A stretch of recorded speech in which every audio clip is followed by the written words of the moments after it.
You want to talk about this roast? Yes, let's talk about the roast. Al, you're sensitive. You feel a little uncomfortable about it. I think it was a little harsh. Okay, Really? It was a little harsh. What was harsh for you? Cheryl Underwood, the husband. Oh God! So Cheryl Underwood is a legend comedian that's been around forever, and I guess her husband had committed suicide. Yeah, and like there was a lot of jokes going in. Yeah, but I saw her talk about it in an interview. I think it was after. I think it came out like today, and she was like, "That was her husband. She was in the military, and he was also in the military. She was getting deployed or something. This was like 30 years ago. Oh, and they were married, and this is like." The 90s, I think. Oh, okay. Something like that. All right, I changed it. I thought it was like recent. I'm like, God, you thought it just happened. Yeah. And a bunch of them called her. Like Shane called before, according to him. I think he said it in the roast. Yeah, Shane said he did. Like he reached out to her and was like, "Hey, is it cool if I say it?" She was like, "Yeah, of course." Yeah, but then what? She's gonna be a pussy and be like, "No, it bothers me." You know how you're right. It is a tough position to put her in. Yeah. Yeah, kind of. I could see her just being like, I'd rather not. It's really delicate. Like I'm still reeling from it. And then I think every comic would be like, all right, I get it. Yeah, I don't think anybody would, but there is also a part of you that's on the roast. You're like, all right, everything's free game. Yeah. Yeah. And you don't want to be the one pussy on the roast that gives people like, oh, you can't say this. I guess. But in that regard, she was totally fine with it, according to this interview. Yeah, but 30 years, that's nothing. Yeah. I wouldn't say that. How is there no middle ground at all? That's like, this went too far. I was like, if one of my college hoes died right now. All right, what else is hurting you? No, that was the main one. But I feel like this one was just, and I know that's the nature of a roast. It's just like, hey, say the most brutal thing you could think of. And maybe I'm just getting soft. I thought it was rough. But isn't that part of But I love it. Yeah. But if that comedy flies and everybody's okay with that, why can't that comedy just be the standard? Mark had a great point about this. So like, first off, I love roasts. I genuinely love them. Yeah. Like I love all the Comedy Central roasts. I love the Netflix roasts. Like I just enjoy like just rapid fire, clever jokes. They're biting, they're stakes, it's live. It's like the whole thing is perfect. I hang out with black people more in New York. You see that all the time. Yeah. It's just awesome. It's like the best. But I do think like for the general public, having an environment for like super dark, roasty, like borderline aggressive comedy is nice when it exists within a specific forum. Because you're primed for it. Yeah. You're basically telling everybody, hey, the worst jokes possible are going to be said, so don't be surprised when they're said. Yeah. And prepare yourself for this. Like if you click play, know that's what you're going to see. Yeah. Like if I'm at work in my office job at 8 a.m. and someone says one of these jokes to me, I would even be like, whoa, that's a little much for work. You know what I mean? If I meet someone for the first time. Because you're not primed for this is going to be the craziest shit. You're primed for this is corporate America and we're all going to put on a corporate face and a corporate accent and do our thing. And that's funny. Me, I like to ruffle feathers. I'm like, oh, it's much better to say it in the place where it's unexpected. I would enjoy that more. Yeah. But I also recognize that I wouldn't say that joke in that environment. You know what I mean? If I'm meeting like my wife's parents for the first time, I wouldn't say some of these jokes. If I'm hanging with my buddies, I might say some of them more. You know what I mean? Yeah. If I'm at a comedy club, I might say most of them. And then when you're at a roast, it is the exact environment to say all the worst possible stuff. And that is the point of it. It's like you don't need like you shouldn't expect violence in everyday society. But at the UFC, you need violence. Like it necessitates. They're preparing you. They're like, yo, someone's going to elbow someone in the face when they're passed out on the ground. Yeah, and there could be blood. And people might pass out. Like they might get knocked out cold. Now, that doesn't mean that some people don't watch UFC and be like, this is too brutal for me. Yeah, just it might like be I'm too sure, for roasts, it's the same thing. But at least it's like there's a framework put in place and an expectation for you going into it. And I think sometimes when the clips hit the internet, someone's scrolling and they have not subscribed to a roast. Right? So then they're looking at cat videos or whatever, and then this crazy joke comes out, and they're like, yo, I didn't sign up for this. I signed up for Mark Zuckerberg's, Instagram. Yeah. So then they're caught off guard. But I find it hard to believe that people that were like, I'm pressing play on this roast, and I know it's going to be absolutely savage. I find it hard to believe that those people would be like super offended. Yeah, I don't think anything.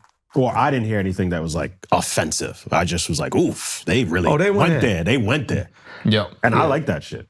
Oh, there were some great jokes. I also think there's a difference with like something. Like I think you can be sensitive to something and still think it's funny. Yes. You know what I mean? Like I'll hear jokes even just like at a club or whatever where I'm like, oof, like that's like something for me personally where I'm like, oh, that's a little close, but I still think it's so funny that I'm like, I don't care. Because the funniness outweighs the sensitivity. And the more sensitive something is, the funnier something has to be, which is why I like jokes that push the line of sensitivity. Yeah. Because it necessitates that it's that much funnier. Yeah, I saw a bunch of clips and I watched some of it and I just thought the jokes were great. And it was like everybody was going in. You know, it was gloves off. I think the only time I'm like, oh shit, is when like anybody's kids get brought up. And maybe it's because I'm a dad or whatever it is, or you just think about the kids as like, you know, they're just like young and kind of defenseless. And it's not the person's life, it's somebody else's life. Like even with the Tom Brady roast, it's like, I ain't saying shit about his kids, bro. Like I don't. Because they didn't sign up to be in this environment. Exactly. But neither did his ex-wife. And we definitely made jokes about her ass. You know, public figure.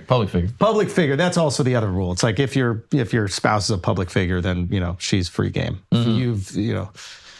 Who was it who called Kevin's wife a ladyboy? No, Dave's wife. No. Oh, Dave. Naeem Lynn. Naeem Lynn is a hilarious comedian. One of Kev's boys. He was in the Plastic Cup Boys, but also like a hilarious stand-up. Son, he was fantastic. Yo, shout out to you, Naeem was fantastic. Killed it. Yeah, he's like, what did he say about Dave? He's like, oh, he went in. He said, I don't know why he did. He said, Dave wasn't even there. He said, Kevin hates you. He goes, Kevin hates you more than the transgender community hates you. And then he goes, I don't know why you hate transgender so much when your wife is a Filipino ladyboy. Yo, I was like, whoa. That's why even Shane went up like, that was interesting. I'm sure he'll be totally okay with that. Yeah. Went hard. But I thought all the comics did great. Tony killed. Tony crushed, bro. Shane killed. Shane did great. I mean, I thought Cheryl Underwood did great. Yo, Shane bringing Chelsea up as he goes, she was at a dinner with Epstein. And it wasn't even a big dinner, just a few people there, like Prince Andrew and Woody Allen. You can look it up. There's articles. Yeah, there's articles. But anyway, give it up for Chelsea. No joke. It's just a fact about her life. Unreal. Yeah. She's a Zionist. Not that it's good or bad. Yeah. Speaking of dead babies. That was great. That was great. But yeah, Jeff did great. And then the person that impressed me the most that I was so charmed by was Lizzo. Oh, Lizzo was so good. Lizzo was fantastic. Because she was having fun. Up there yet. Yeah. Oh, it's awesome. She just had fun. Like you could tell like she was enjoying it, not just trying to do well. And there's a version of like, I just want to crush. And then there's a version of like, this is silly and naughty and like, I'm in it. Yeah. And that energy, I think, always wins. Yeah. You know, like, so, yeah. Even if like you might bumble a line, it doesn't matter because people are like, oh, they're having fun and they're stoked to be in this moment. Yeah. And signing up to it, she knew she was going to get cooked. I didn't even see her there. She came out. Yeah. I don't know if she was announced. I think she was like a guest. Yeah. She did that on purpose. But then some people, I think, went after her. Okay. So they still had jokes for her. Got it. Okay. Yeah. Yo, what's the process for the roast? Like, are all their jokes written by other people?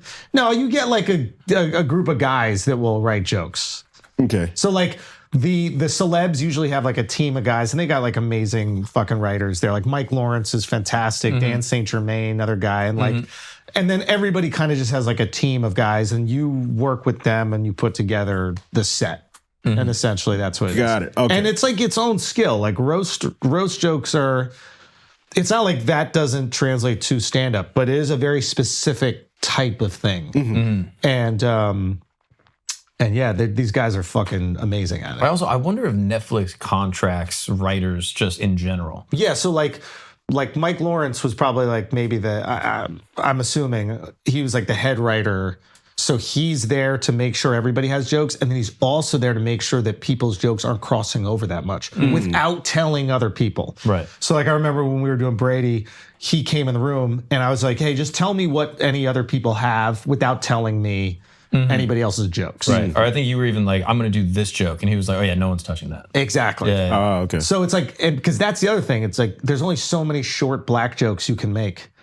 Yeah. About Kevin. Yeah. So you got to make sure each person's short black joke is different than the other. Right. There's only so many jokes about his movies sucking. So you got to make sure they're different enough where the audience doesn't hear the same joke over and over again and that's the other reason why there's a dais. Right? It's like, not only do you need people to tell jokes, you need people that are punching bags as well. Got it. Right? Because it's just, if every person only talks about Kevin, 2 hours in, you're like, all right, we heard it all. Yeah. But that's what makes going last in the roast or later in the roast so stressful, because it's like everybody heard it. You're sitting there and then other jokes are getting picked off. You're kind of just like crossing stuff out. Like, all right, that joke got done. Like this one kind of got done. And then you got to like make a choice. Like, all right, is this one close enough? Yeah, but I figure the head writer is, they're picking those off before the thing even starts. But like the topic has been broached. So by like an hour and a half in, it's like, all right, we get it. That Kevin's short. Got it. And whatever.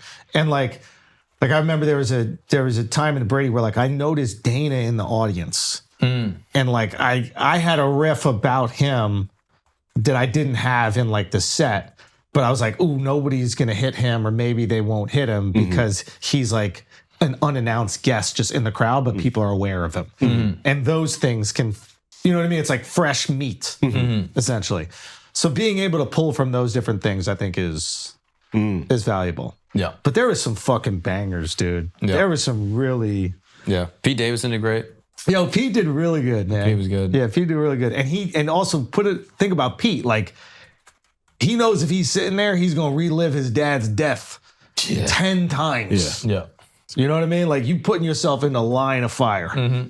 And so that was cool to see. Also, I saw a little thing from TMZ. This is like, it's kind of like a nothing story, but like Kanye was apparently there. No. Yeah. So I saw a video of someone like recording Kanye from the corner, and he doesn't really react, but like he's there for all the jokes, which is kind of wild. Get out of here. Yeah. That was to your point where, apparently he was in the crowd, and that was to your point with like the Pete joke where Pete said to Tony, like, I've had a better gay Nazi. Like, I've been in a beef with a better gay Nazi. I'm not afraid of you. I think that was because he knew Kanye. He knew Kanye was there? Yeah. Oh, that's funny. Wow. Yeah. Man, fuck, Tony had a bit where he said Chelsea Handler is aging like a vegetable in Lizzo's fridge. Son. But one of my favorites from Tony was, Regina Hall's here. She's starting a movie, One Battle After Another, or as Lizzo calls it, Stairs. There's a lot of good ones. One of the cool things that was happening at the Netflix's Joke Fest was a lot of the comedians were trying their jokes out. Yeah. During that week. So I didn't get to go to the roast and wasn't watching it live because I was on a plane, but I'd heard a lot of them and then rewatched it. And I was like, oh, some of these made it. Some of them got changed along the way. Like, yes. There's a really cool process if you got to go to that week before, too. Yeah. Like Tony was on me and Jelly's show, and Tony tried some of the roast jokes out and like prepped them. And then Big J was great. Oh, yeah. Shout out Big J. And then it was cool to see Katt pull up. Oh, yeah. Yeah. There's a lot nice of speculation on whether like the beef is actually squashed. What you think? I think if it is, it's really cool. And I think like Kev extending the olive branch is really cool. Kev also did a really funny thing because like everybody made fun of him for being a bad actor. Like they're like, your movies suck and you suck at acting. And then he squashes the beef with Katt. And then when he does his thing at the end, it's like, all of y'all said I was this horrible actor. Well, you believed me when I said that I squashed my beef with Katt. That was some of the best acting you've ever seen. Blah, blah. So it was like a fun. Oh, that's good. Yeah. Fun setup. But like, yeah, cool for Katt to just show up. Yeah. How'd The Rock do? It was I fun. didn't watch his set. It was fun. Like, he just is The Rock. Like, it wasn't so much like he had like a bunch of like super tight jokes. He just walks in and everyone's like, oh, The Rock. He's also good at performing in front of an arena of people. Exactly. Like he was like holding attention in the arena. Yeah. And then was just going in about Kev and his wife. Just basically being like, call me. It was very funny. Okay. But I liked it. I just love roasts. No, they're great. They're great. That's and fun. it is a great opportunity, to just see somebody celebrated and humbled. Yeah. And I think it's easier for like humans to celebrate somebody while humbling them at the same time. You know, like if somebody gets a lot of success, like the maybe human instinct is just to start tearing them down. Yeah. So in the process of celebrating you, we are going to tear you down. It's probably like why dudes give birthday punches to their friends. It's like, I can't just be nice to you all day. Let me beat the shit out of you and then I can be nice to you. Yeah. So it's like, we're already doing this at like 8 years old or whenever we start birthday punches. Yeah. But it seemed like there was some real animosity on that station. Like, that was one thing they weren't doing that great of acting. I don't think Tony likes Chelsea Handler that much. And Chelsea was like shaking when she was like, "There's a difference between Judaism and Zionism." Like to Shane. Yeah. Is there a little party that wishes you did it? I had some FOMO. I'll be honest with you. I did have a little bit of FOMO because they asked you. The agents basically reach out and they're just like, hey, we heard it's going to happen. Like, are you down? And I had talked to like Netflix about some of whatever. And I just had to make a decision between like developing a new hour of material to go tour or doing the roast. Cause I know I wouldn't be able to do either. I'd be like, I'm just going to lock myself in the fucking clubs and be working on my 10-minute thing. And like, it becomes the whole month. Yeah, as 2 months? 2 months maybe. Yeah. If you really want to do it in like Excel. Yeah. But in retrospect, there's also versions like, all right, maybe I should just done it and just had some fun jokes and just had. Yeah, you should have did it. I know, I had a little fun, but I'm also glad that I focus on stand up and I'm able to get back on the road and like that's. But yeah, that's it. When you see it, you're like, oh man, that looks so much fun. Yeah, fucking idiot. I should have just fucking done it. Stupid. Well, it's nice to do it. It's the 3 months preparing where you're in fight camp. Yes. You know what I mean? Like putting everything else off, not traveling with your kids. Yes. yeah. I got to travel with my kids. Yeah. You know what I mean? You got the benefit of that, which is good. Yeah. But no, it was, I don't know. It was just cool to see.